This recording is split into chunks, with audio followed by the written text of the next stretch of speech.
Merci. Donc, merci pour cette introduction. Merci aux organisateurs pour m'avoir permis d'être là, m'avoir invité. C'était très gentil. Je suis ravi d'être là parce qu'au moins ça permet de retrouver des connaissances et en plus de rencontrer d'autres personnes. Et c'est un élément clé en sciences et en médecine. Donc aujourd'hui, je vais avoir la lourde tâche de vous introduire à ce qu'on appelle l'épitranscriptome. Donc c'est quelque chose qui est un peu nouveau et à la fois très très vieux. On a vu pas mal de modifications chimiques au niveau de l'ADN et au niveau des protéines, au niveau des histones ce matin. Là, on va parler au niveau de l'ARN. Donc moi je suis directeur de recherche INSERM à l'Institut de génomique fonctionnelle à Montpellier et j'ai également un rôle, je co-dirige une partie de la plateforme clinique au CHU de Montpellier, toute la plateforme dédiée aux biomarqueurs. Donc je m'occupe de la partie ARN et je vais vous présenter un petit peu, donc je vais essayer de vous introduire donc, la thématique et après je vais vous présenter quelques résultats qu'on a eus qui montrent qu'il y a un potentiel intéressant, pas qu'en cancer, pour également d'autres maladies. Donc je vais commencer par le commencement. Donc ça, vous le connaissez à peu près tous, ça a été un peu montré ce matin. Donc vous savez tous que finalement, au niveau du contrôle de l'expression génique, il y a deux gros blocs. Il y a le contrôle transcriptionnel et tout ce qui est contrôle post-transcriptionnel. Le contrôle post-transcriptionnel, souvent, est assez peu considéré alors qu'il représente de 40 à 50% du contrôle de l'expression génique, donc c'est pas négligeable. La transcription, c'est ce qui va vraiment établir finalement le programme cellulaire de base et donner l'identité à la cellule. D'accord ? Tout ce qui vient après, donc ça a différents rôles, mais ça a surtout un rôle qui m'intéresse tout particulièrement, qui est un rôle en cas de danger immédiat. Donc c'est pour ça que je vous ai mis un peu de matrice. C'est-à-dire que si la cellule est confrontée à un environnement dangereux dans l'immédiat, où il faut une réaction de l'ordre de la minute, la transcription, le remodelage de la transcription de manière plus générale n'est pas apte à pouvoir, on va dire, reprogrammer la cellule pour pouvoir y répondre et survivre. D'accord ? Et en fait, ça, c'est le rôle, justement, de tout ce qui vient après, du contrôle post-transcriptionnel. C'est ce qui va permettre à la cellule de s'adapter en temps réel. Voilà. Donc il y a différentes étapes dans le contrôle post-transcriptionnel et vous connaissez donc après que l'ARN était synthétisé, vous connaissez le contrôle traductionnel, donc l'impact des ribosomes sur la production de protéines. Au niveau de l'épigénétique, on en a beaucoup parlé ce matin, donc c'est un phénomène qui est donc réversible. Et ce que vous savez probablement moins, c'est qu'on a le même type de réaction au niveau de l'ARN. C'est-à-dire que l'ARN peut être décoré par des modifications chimiques. Okay. Donc ça, c'est pas nouveau en soi, ça a été découvert dans les années 70. À l'époque, il y avait d'excellents biochimistes, donc ils étaient capables de mettre en évidence toutes ces modifications. Ce qu'ils étaient moins capables de faire, parce qu'ils n'avaient pas les outils à l'époque, c'est de découvrir leurs fonctions. Donc maintenant, avec le séquençage au débit et également le développement des techniques de spectrométrie de masse, que je vais vous présenter également, là, on a les outils pour pouvoir aller plus loin et essayer de comprendre à quoi ça sert. Donc ce qui est très important, c'est cette double flèche. C'est ce qui a tout changé. Ça a été découvert il y a quelques années, il n'y a pas si longtemps que ça. On s'est rendu compte qu'il y avait deux types d'enzymes. Des enzymes qu'on appelle les writers, qui vont rajouter les modifications, mais également des erasers. Et ça a été la nouveauté, c'est-à-dire qu'on pouvait les enlever. Et là, il y avait une dynamique qui s'établissait, ça voulait dire que c'était quelque chose qui pouvait être modifié en temps réel. Et donc ça a fait la différence. Et après, on a commencé un petit peu à essayer de comprendre où étaient localisées ces modifications. Donc je ne vais pas aller dans le détail chimique, j'ai juste voulu vous montrer pour l'ARN messager où elles éta't présentes. Donc la modification que tout le monde connaît, ou la plupart des gens, parce qu'on l'a vu à la fac, c'est la cape. C'est ce qui protège l'extrémité 5' des ARN messagers. Donc ça, à vrai dire, ça c'est pas une nouveauté. Oui et non, parce qu'en fait maintenant, on s'est rendu compte qu'il existait plus d'une vingtaine de capes modifiées chimiquement, et il y en a probablement beaucoup plus, et on ne sait pas du tout à quoi ça sert, mais ça a probablement un rôle très important, outre la stabilité de l'ARN, pour la régulation de l'expression génique. Alors il y a différents types de modifications, elles ne sont pas présentes n'importe où. Donc là, pour l'ARN messager, vous avez la modification M1A, donc la M1A, c'est l'addition d'une méthionine en position 1 de l'adénosine, qui va être principalement présente au niveau du codon START, où la traduction va commencer. Pourquoi elle est là? On ne sait pas. Mais en tout cas, elle n'est pas présente n'importe où. Ce qu'on connaît un petit peu mieux, c'est la modification M6A, qui est présente principalement en 3' unitaires. Donc c'est la modification qui est la plus étudiée à l'heure actuelle, parce qu'il y en a sur beaucoup d'ARN messagers, qu'on a les outils pour pouvoir la cartographier et l'étudier fonctionnellement. Donc il s'agit de cette modification. C'est l'adjonction d'une position, donc d'un groupement méthyle en position 6 de l'adénosine. Ce qu'il faut que vous sachiez, c'est que, outre ces modifications des bases, il y a également des modifications du ribose. Donc vous pouvez avoir par exemple une modification, l'adjonction d'une méthylation, une 2'-méthylation au niveau du ribose. Et ça donne donc une 2' au méthyladénosine. Et vous pouvez combiner ça. C'est pas tout. Donc vous pouvez avoir une double méthylation ici, avec une méthylation rajoutée en position 6, ce qui va vous donner la modification M6AM, dont je parlerai un petit peu plus tard. C'est une modification qui juxtapose la cape. Voilà. Donc il y a plein d'autres types de modifications, pas que des méthylations. Il y a des acétylations, etc. Je ne vais pas rentrer dans le détail, mais c'est assez complexe. Donc ces modifications, il y en a plus de 150, plus de 170 même, à l'heure actuelle, qui ont été identifiées dans tous les types d'organismes. Il y en a qui sont conservés, qu'on va trouver dans tous les règnes. Il y en a qui vont être plus spécifiques des prokaryotes ou des eucaryotes. On va les trouver sur l'ensemble des ARN, d'accord, à des positions clés.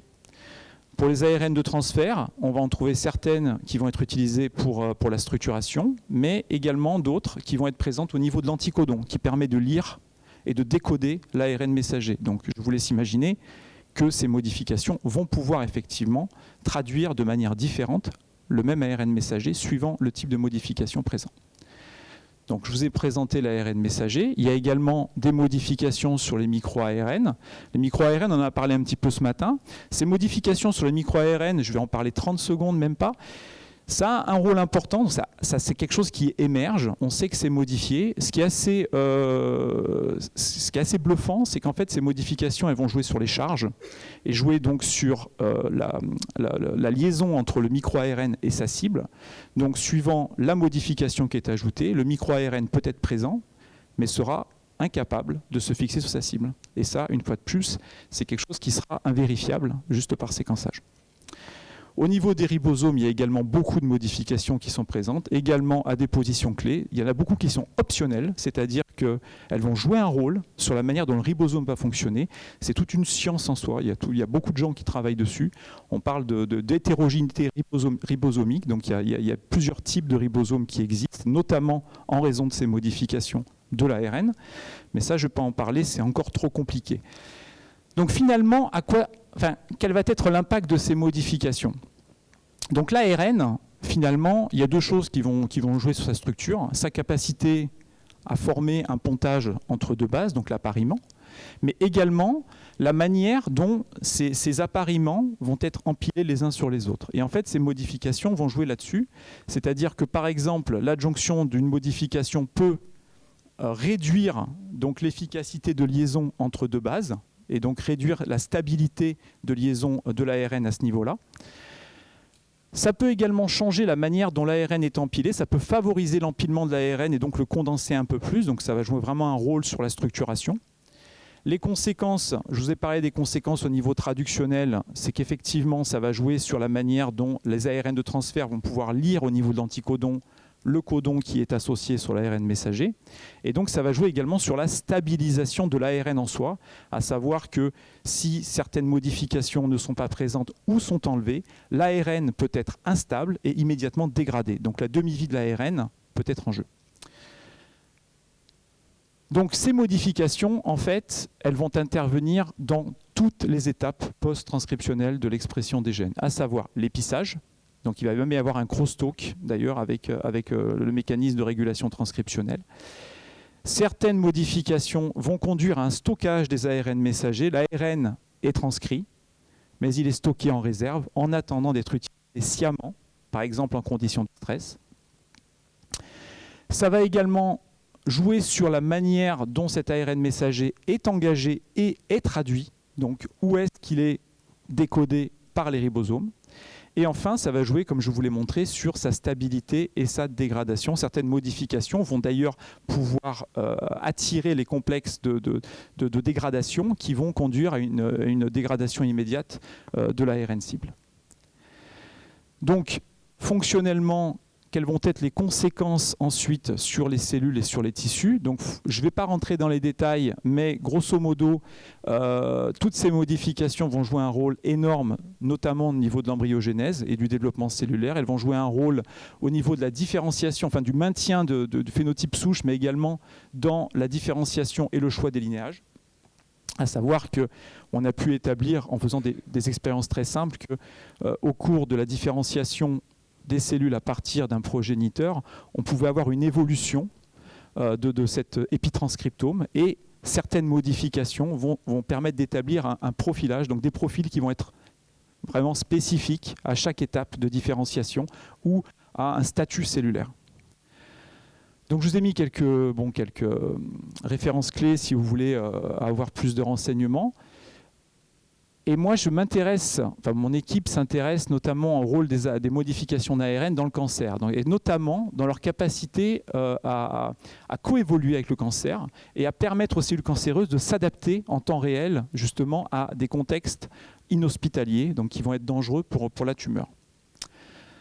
Donc comment on fait ça? Alors la première chose qu'on a fait, parce qu'on n'avait pas grand-chose en France et notamment sur Montpellier, pour pouvoir étudier cette chimie de l'ARN, on a créé un consortium. Donc j'ai créé Consortium SMART, qui est un consortium avec différents types de laboratoires, des chimistes, bioinformaticiens. Il y a une plateforme de spectrométrie clinique du CHU et également des centres de recherche clinique. Donc il y a l'ICM et également le CHU qui sont impliqués. Donc ça a été financé par la région Occitanie et ça a été l'occasion de collaborer également avec des industriels. Et donc on continue, ces collaborations perdurent sur différents projets et ça nous a permis de mettre en place les technologies. Donc quelle est la stratégie?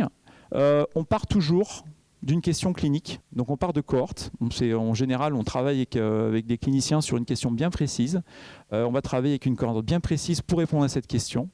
Et la première chose que l'on va faire, c'est étudier donc, les tissus de cette cohorte par spectrométrie de masse et coupler cette spectrométrie de masse à de l'intelligence artificielle pour pouvoir établir des signatures d'intérêt pour le diagnostic, pour le suivi du patient et également des signatures pouvant révéler des modifications fonctionnellement impliquées dans la pathologie. Donc pour pouvoir faire ça, donc on a mis en place une plateforme un peu unique sur la spectrométrie de l'ARN au niveau clinique. Donc on a tout mis en place. On a établi des standards, on a même des inhibiteurs qui sont en cours de synthèse. Et on a développé tout un pipeline bioinformatique avec du machine learning. Et donc, en deuxième étape, une fois qu'on a identifié nos modifications d'intérêt, on réalise des études fonctionnelles pour pouvoir déterminer si les enzymes qui régulent ces modifications sont des cibles thérapeutiques potentielles. Si c'est exact, là on conçoit des inhibiteurs, donc on travaille sur des méthodes vraiment ciblées et réfléchies, donc ce n'est pas du screening, on essaie de développer des structures qui seraient spécifiques des enzymes en question, et pour pouvoir effectuer ensuite, pour pouvoir tester ces inhibiteurs in vitro puis in vivo. Donc ça, c'est la stratégie. Et là, maintenant, je vais vous montrer un petit peu l'application. Donc, on va parler de la modification, donc cette méthylation en position 6, la N6-méthyladénosine, et c'est le travail de Sébastien Relier et Amandine Bastide dans l'équipe. Donc, on a travaillé dessus après un screen. Je ne vais pas vous en parler parce que déjà, je pense que je vais dépasser et je n'ai pas beaucoup de temps. Mais grosso modo, après un screen, on a trouvé que cette déméthylase, c'est une enzyme qui déméthyle l'ARN, était intéressante dans le cancer colorectal parce que son expression était souvent liée aux capacités souches. On a parlé de cellules souches cancéreuses ce matin et c'est exactement ça. En fait, sa régulation dépendait de l'état cellulaire et notamment de l'état souche des cellules cancéreuses. Donc on a trouvé que c'était très intéressant et qu'il y a probablement un rôle fonctionnel. Et cette FTO, cette déméthylase, elle déméthyle ARN messager et micro-ARN dans le noyau. donc cette position. Et il y avait déjà pas mal de littérature comme quoi ça pouvait être important pour la STEMness. Donc on a voulu aller plus loin. On est parti d'IHC, donc on a regardé des cancers à différents stades.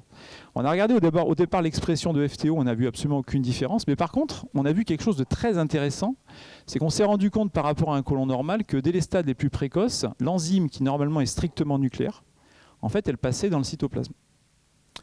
Donc ça, c'était pas prévu. Bon, on a continué et en fait, on s'est rendu compte en analysant par spectrométrie de masse que dans le cytoplasme, eh ben, au lieu de déméthyler un M6A, qui se trouve dans le 3' unitaire des ARN messagers, qui est présent dans la séquence, en fait, là, elle déméthyle une séquence un résidu bien précis, dont je vous ai parlé tout à l'heure, qui est en fait une double méthylation, qui est appelée M6AM, qui est adjacent à la cape. Donc là, sur le coup, elle avait un substrat qui différait suivant son contexte cellulaire. Ça aussi, c'est une notion importante, c'est que ces enzymes-là, elles sont régulées par un ensemble de cofacteurs et effectivement par l'accessibilité à leur substrat. L'ARN messager, la cape de l'ARN messager n'est pas accessible dans le noyau, mais elle devient dans le cytoplasme. C'est pour ça. Donc ça, c'était très intéressant. Donc on a continué. Et on s'est rendu compte qu'en fait, FTO était régulé par une mutation que beaucoup connaissent, qui est une mutation BRAF V600E, qui est une mutation à un mauvais pronostic dans le cancer colorectal. C'est une mutation qui induit une suractivation de cette voie. Et FTO, suite à cette suractivation, elle est dégradée par autophagie. Et cette dégradation, ça va induire une accumulation des ARN messagers porteurs de cette modification M6AM. Et effectivement, dans toutes les lignées qu'on avait, lorsque on regarde les lignées BRAF mutants, on a une diminution de 50 à 70% de FTO, mais ce qui n'est pas le cas pour les KRAS mutants et effectivement les lignées wild type. Donc ça, c'était très intéressant, notamment ce mécanisme. Et ce qui est encore plus intéressant, c'est qu'effectivement, au niveau fonctionnel, cette modification a un impact très sévère. Alors, ce qu'on a fait, c'est qu'on a pris des lignées, et dans ces lignées, on a exprimé 50% de moins de FTO, exactement ce qu'on a dans des conditions cliniques, ce qu'on observe chez les patients. La lignée, à la base, elle est sensible à la chimiothérapie, et elle est capable d'initier des tumeurs, mais ce n'est pas non plus quelque chose d'extrêmement... c'est pas une lignée très agressive. C'est une lignée issue de patients. Et ce qu'on s'est rendu compte, c'est que lorsque l'on diminuait de 50% l'expression de FTO, alors que l'on avait une initiation tumorale raisonnable mais assez faible, là pour le coup, on avait, même avec seulement 100 cellules injectées en sous-cutané, on avait immédiatement prise de tumeur. Donc, et on avait une augmentation d'un facteur 8 de la prise tumorale. Donc les cellules devenaient beaucoup plus prônes à initier des tumeurs. Et ce qui est encore plus grave, c'est que toutes ces tumeurs-là, en fait, elles deviennent complètement résistantes au traitement FIRI qui est utilisé dans le traitement du cancer colorectal. Donc non seulement elles sont plus agressives pour initier, mais en plus elles deviennent résistantes. Alors que la lignée initiale, effectivement, on se rend compte qu'on peut stabiliser la croissance tumorale rien que par le traitement. Voilà. Donc ça, c'est une simple modification. Je tiens à préciser qu'on a fait le séquençage de ces cellules. Il n'y a aucune différence en termes de transcriptome entre ces deux lignées, mais une, effectivement, accumule M6AM et pas l'autre. Voilà. Donc, qu'est-ce qu'on pourrait faire pour restaurer la sensibilité? Et c'est ce qu'on a essayé de regarder. On a ciblé PCIF1 par siRNA parce qu'on est en train d'essayer de trouver un inhibiteur, de développer un inhibiteur. PCIF1, en fait, c'est la méthylase. C'est ce qui met la méthylation dans le noyau. Et en fait, quand on inhibe PCIF1, on restaure effectivement un faible pourcentage de M6AM, donc on n'accumule plus et on restaure la sensibilité des cellules à la chimiothérapie. Donc ça montre qu'effectivement il y a un mécanisme qui passe vraiment par cette modification. Donc ce qu'on va faire effectivement, vous l'avez compris, c'est développer un inhibiteur pour cibler M6AM. Essayer de comprendre comment est contrôlé ce passage dans le cytoplasme, parce que c'est un mécanisme qui est complètement nouveau et qu'on ne comprend pas. Et surtout comprendre finalement comment ça marche, parce que le transcriptome ne bouge pas. Est-ce que c'est au niveau de la traduction qu'il va y avoir des changements? Donc on est également en train de travailler là-dessus. On a développé des outils pour regarder l'impact de ce type de choses au niveau traductionnel au codon près, ce qui s'appelle du riboséquençage. Voilà, donc ça, c'est ce que je vous ai montré, c'est un peu une preuve de concept. Une modification, et une seule, est capable de faire la différence dans le cancer. sur l'agressivité cellulaire. Donc, quelle est un petit peu l'hypothèse derrière tout ça? C'est qu'en fait, au cours de l'évolution du cancer, il va y avoir également une évolution de l'épitranscriptome qui, en retour, va apporter des propriétés et des capacités aux cellules cancéreuses. Et donc, à partir de là, et je vous en ai parlé tout à l'heure, est-ce qu'on est capable de trouver donc des signatures? Donc ça, c'est l'aspect plus clinique. Et c'est le travail d'Amandine Amalric et d'Aurore Ratina. C'est le projet EpiTransDiag. Et voilà, grosso modo, un petit peu le pipeline derrière tout ça. Donc en fait, ce qu'on fait, c'est qu'on part d'échantillons cliniques, on récupère l'ARN total, on digère tout en tout petits morceaux. Donc là, il n'y a plus que les briques. Il n'y a plus du tout d'informations génétiques, il n'y a plus que les nucléosides. On passe tout ça en spectrométrie de masse, on analyse et on passe en machine learning pour voir s'il y a des signatures qui vont nous permettre de répondre à la question clinique qu'on avait initialement. Donc la première question clinique à laquelle on a voulu répondre, c'est est-on capable dans gliome, glioblastome, donc avec des grades 2, 3 et 4, est-on capable de séparer ces grades? Parce que anatomopathologiquement, ce n'est pas évident, surtout les 2 et 3. Est-ce que nous, on peut faire mieux et plus rapidement? Donc c'est ce qu'on a essayé. Et voilà ce qu'on a obtenu. Donc on a analysé 29 nucléosides, donc dont 25 modifiés, et les 4 bases classiques. Et ce qu'on s'est rendu compte, c'est qu'il y en avait certaines qui augmentaient avec le grading de la maladie, et d'autres qui diminuaient avec le grading de la maladie. Et de manière rassurante, ce n'est pas le cas de toutes les modifications. Il y a des modifications qui sont extrêmement stables. Comme tissu contrôle, on a utilisé des angiomes, donc, ou des tissus qui n'étaient pas cancéreux, mais qui n'étaient pas non plus sains. Donc on a fait ce qu'on a pu. Mais ce qui est assez intéressant, c'est que ce qui est difficile à séparer en temps normal au niveau clinique, donc les grades 2, grade 3, en fait, au niveau épitranscriptomique, c'est assez clair, c'est complètement différent. Et sur une troisième dimension de la PCA, on est capable même de séparer les grades 4. Et avec une signature de 12 nucléosides, que l'on peut même réduire à 6, on obtient une prédiction du grade à 95%. Voilà, donc ça veut dire qu'il y a un intérêt potentiel. Donc là, c'est un papier qui vient juste d'être assez accepté. Donc l'étape suivante, c'est de voir si on peut le valider avec beaucoup plus de patients, parce que ce n'est pas assez. Donc c'est ce sur quoi on travaille. Ce qui est très intéressant, c'est que ces modifications, elles sont relarguées. D'accord ? Donc elles ne sont pas que dans la cellule, elles sont relarguées dans le sang, dans les urines pour être éliminées, parce qu'elles ne peuvent pas être recyclées. Donc on s'est dit, tiens, est-ce qu'il y a des signatures sanguines? Donc ça, c'est un autre aspect sur lequel on travaille. Et effectivement, on retrouve ici, tout en bout de piste, M6AM, c'est bizarre. Donc forcément, ça justifie d'autant plus le développement de cet inhibiteur sur lequel nous travaillons. Et donc, juste pour vous donner un preview de ce sur quoi nous travaillons sur les signatures sanguines maintenant. Donc on fait pareil, mais sur le plasma.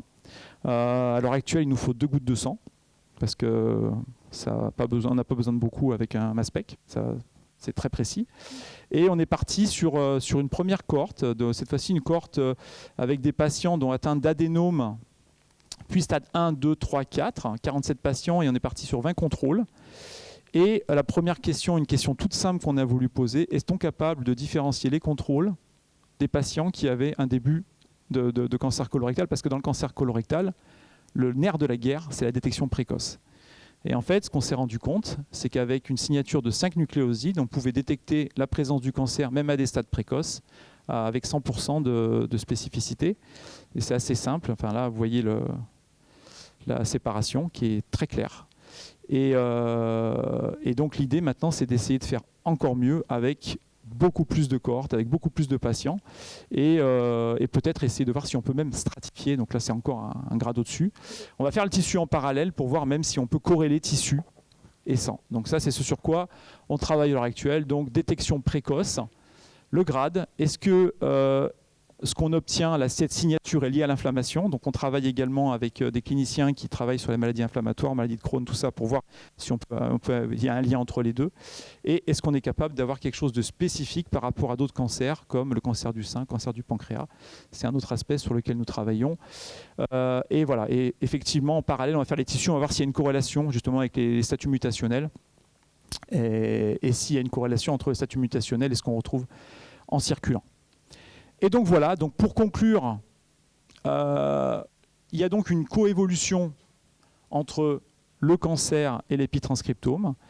C'est intéressant parce qu'au final, cet épitranscriptome va directement agir sur l'expression des gènes et va permettre aussi d'adapter à l'environnement. Donc là, je vous ai montré du cancer. On a plein d'autres projets sur du diabète, sur la maladie d'Alzheimer, sur des choses. L'épitranscriptome, ce n'est pas que le cancer. C'est impliqué dans beaucoup de pathologies. Et parallèlement, forcément, là, il y a forcément une nouvelle source potentielle de biomarqueurs, une source intéressante et de cibles thérapeutiques. Pourquoi ? Parce que ces modifications, je vais le redire à nouveau, elles sont essentielles pour la plupart lors de l'embryogenèse, mais elles ne le sont plus à l'âge adulte pour la plupart. Donc il y a potentiellement des cibles intéressantes à creuser. Et je vais finir là-dessus, en espérant que je n'ai pas trop abusé. Et je voudrais juste remercier tous ceux qui ont, dans mon groupe, réalisé l'étude. Sébastien, Amandine en particulier, et Aurore Atina sur la partie CHU. Remercier l'équipe du LIRM, parce que là, finalement, on est un peu tout un consortium, on bosse tous ensemble, le LIRM, la PPC, les chimistes de l'IBMM. Et forcément, on bosse aussi main dans la main avec l'ICM et avec le CHU. Et voilà, et tout ce que je vous ai présenté, c'est vraiment un travail de groupe, quoi. Donc merci à eux, merci aux financeurs, merci à la région, à l'INCa et au CIRIC Montpellier Cancer, aux boîtes, aux biotech qui nous accompagnent. Et merci à vous d'avoir eu la patience de m'écouter. Et je prendrai n'importe quelle question. Merci. Merci beaucoup, le timing est parfait. Le timing était parfait, c'était passionnant, encore un nouveau code, un nouveau champ de régulation. J'avais une question pour commencer sur la machinerie finalement. Tu as évoqué les writers et les erasers. Il y a des pathologies associées de prédisposition au cancer ou associées aux gènes qui codent ces complexes protéiques ou pas? C'est pas encore directement associé à l'initiation. Par contre, comme je vous ai montré, il y a des writers ou des erasers qui vont être associés à l'agressivité de la maladie, notamment dans les leucémies, tout ça, ils commencent déjà à développer notamment contre le complexe de méthylation mCISA. Ils commencent à développer des inhibiteurs. Il y a une boîte, la Storm Therapeutics, qui s'est montée. Voilà. Donc c'est quelque chose qui est en train. Tout le monde commence à se jeter sur ça et à essayer de développer des inhibiteurs. Ouais, merci beaucoup Alexandre, c'était super intéressant ta présentation. Moi j'avais une question mais qui est un peu borderline, mais finalement les patients diabétiques, ouais. FTO, oui. Prédisposition, oui. Est-ce qu'on peut les screener avec le biomarqueur pour savoir s'ils vont avoir une surveillance particulière et qui risque de déclencher des cancers de manière un peu... cette population, la surveiller, adapter une surveillance, quoi, finalement. J'ai pas l'impression qu'à l'heure actuelle, du moins j'ai pas vu, il y a des corrélations effectivement au niveau génétique entre FTO et le diabète, mais fonctionnellement, je vais rien sortir, fonctionnellement. Donc là, à l'heure actuelle, on n'arrive pas à expliquer cette corrélation entre les deux, mais effectivement, s'il y a un lien fonctionnel, pourquoi pas. Ouais. Oui. Bonjour. Bonjour. Merci beaucoup pour votre présentation. J'avais deux questions à vous poser. La première, de combien de patients avez-vous besoin pour entraîner votre modèle de machine learning au minimum? Ça dépend des résultats aussi. C'est à quel point on arrive la séparation est bonne ou non. On a fait avec ce qu'on avait là dans un premier temps, ça a très bien marché. Donc on avait entre 45 et 60 patients pour l'autre étude, quelque chose comme ça. Mais donc ça c'était suffisant pour un premier jet. Mais par exemple pour le gliome, on voit clairement qu'il y a d'autres sous-clusters, mais on est incapable de les séparer parce qu'on n'a pas suffisamment de patients. Donc ça dépend aussi de la qualité qu'on attend in fine. Vraiment, est-ce qu'on veut une stratification très fine? Est-ce qu'il y aura des sous-groupes dedans qu'on attend? Et auquel cas, forcément, il en faudra carrément plus. Il faudra beaucoup plus de patients. D'accord, merci. La deuxième question, peut-être un petit peu naïve. Est-ce qu'il y a des marques épigénétiques de l'ARN qui vont identifier les ARN qui sont adressés aux P-bodies, par exemple? Vous avez parlé de la répartition nucléocytoplasme. Est-ce qu'on connaît des marques épigénétiques? Il y a déjà des papiers, effectivement. Je crois que c'est sur mCISA notamment, et dans certaines positions où il y a un lien entre la présence, je ne sais pas si dans les P-bodies ou dans les granules de stress, je ne me rappelle plus, Mais il y a un lien entre les deux. Je crois que c'est PIB10. Ouais. Il y a un lien entre effectivement méthylation de certains gènes à certains emplacements et leur stockage en fait. Ouais. Et avec votre technique à vous, j'imagine vous il suffit, incapable c'est pas de... compliqué. Il suffit simplement de purifier les complexes en question et après d'analyser en spectrométrie ce qui est modifié au niveau de l'ARN. Ok. Et puis voilà.